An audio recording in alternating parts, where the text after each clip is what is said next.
The truth was never meant to come out, not after 20 years, not in a place where even the wind seemed to whisper secrets better left buried. But some stories don't stay hidden, no matter how deep you dig the grave. It started with a phone call that should have never been returned.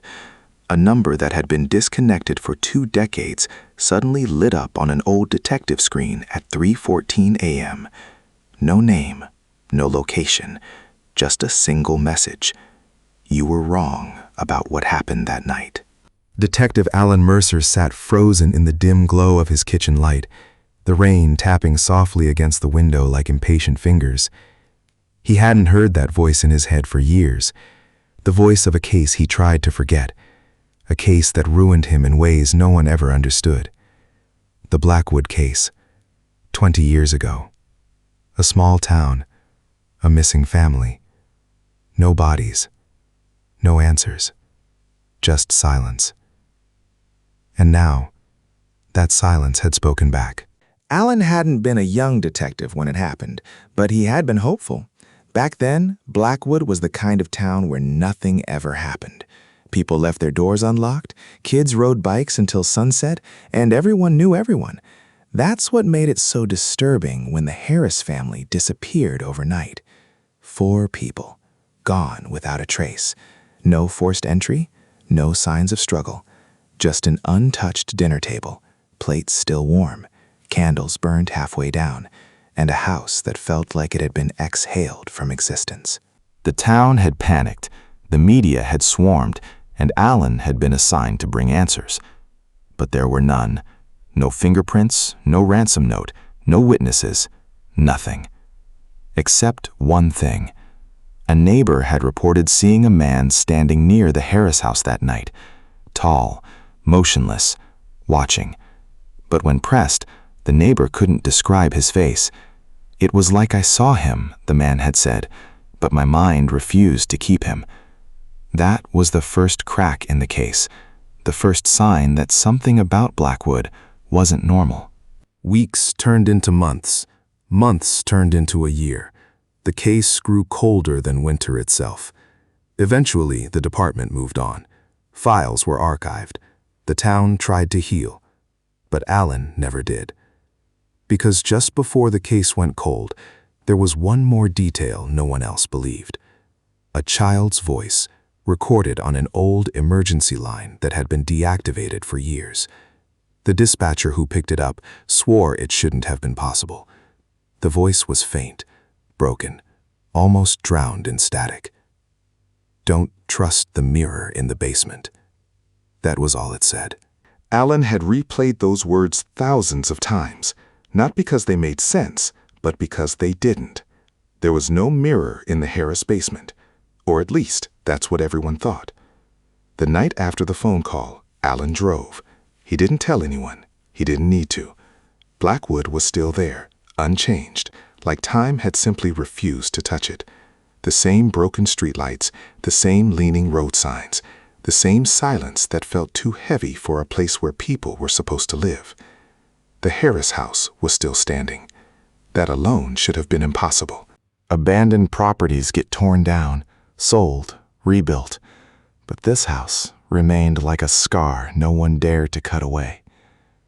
Alan parked across the street, sat there for a long time, watching, waiting for something rational to explain why he had come back after 20 years. Nothing came, so he crossed the street. The front door wasn't locked. It never had been.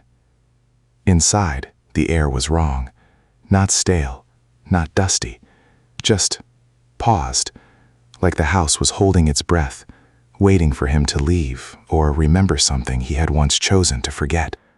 The furniture was still there, covered in sheets.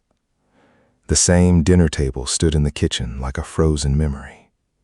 Plates still arranged exactly as they were that night. But that wasn't what pulled him in. It was the basement door. Half hidden behind the stairs. Slightly open. Alan didn't remember it being open during the investigation. He walked down slowly, each step louder than it should have been.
Not just any mirror.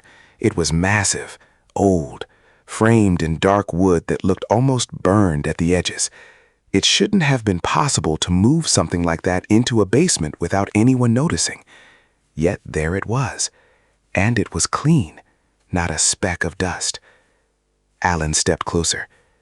His reflection stared back. But something was wrong. It was delayed.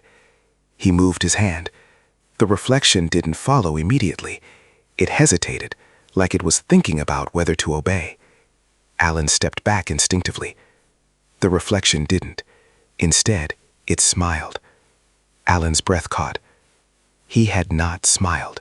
The mirror flickered slightly, like static on an old television, and suddenly, the basement didn't feel empty anymore. It felt occupied.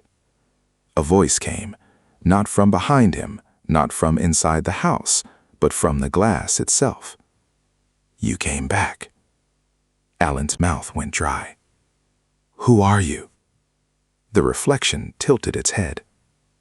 "You already know." Memories he had buried began to surface, unwanted and sharp.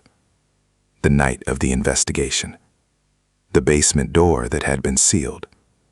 The team that had insisted nothing was there. The pressure to close the case. The relief of moving on. And something else.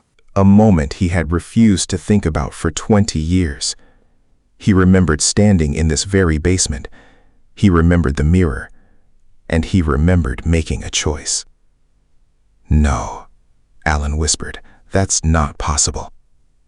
The reflection stepped closer inside the glass, as if the mirror had become a doorway instead of a surface. "It was easier to forget," it said softly. "You always were good at that." Alan stumbled back, knocking into the stairs. "What did I do?" The mirror darkened, and then the truth began to unfold, not as words, but as images forced directly into his mind. The Harris family hadn't disappeared. They had been taken. Not by a person, not by an accident, by something that existed on the other side of that mirror. A place that wasn't a place, a reflection of reality where everything was slightly wrong, where time didn't flow properly, where people could be pulled through if they looked long enough, stayed long enough, believed long enough. And Alan had looked. All of them had, except one. The child. The one voice on the emergency line. The warning. Don't trust the mirror in the basement. But it was too late. Because Alan remembered now. He had been the one who convinced the team to ignore it. He had been the one who ordered the basement cleared.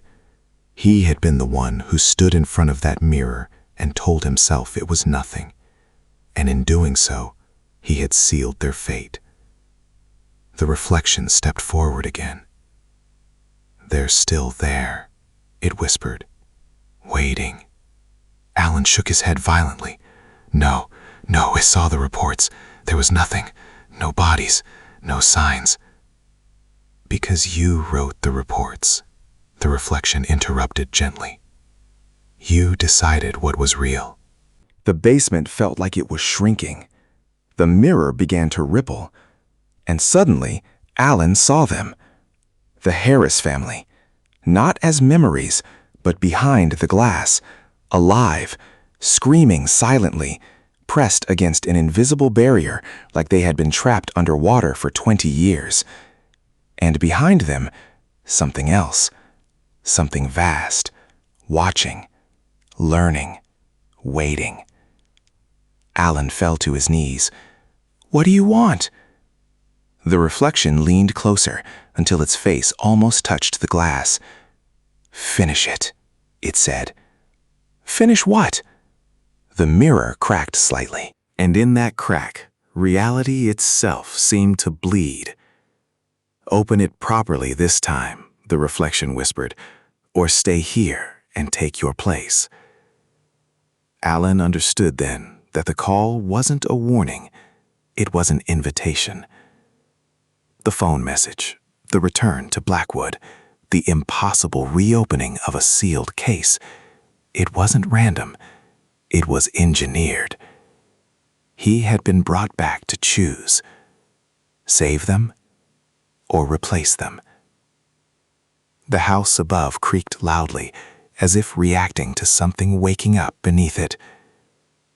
Alan looked at the mirror again. The reflection was no longer smiling. Neither was he.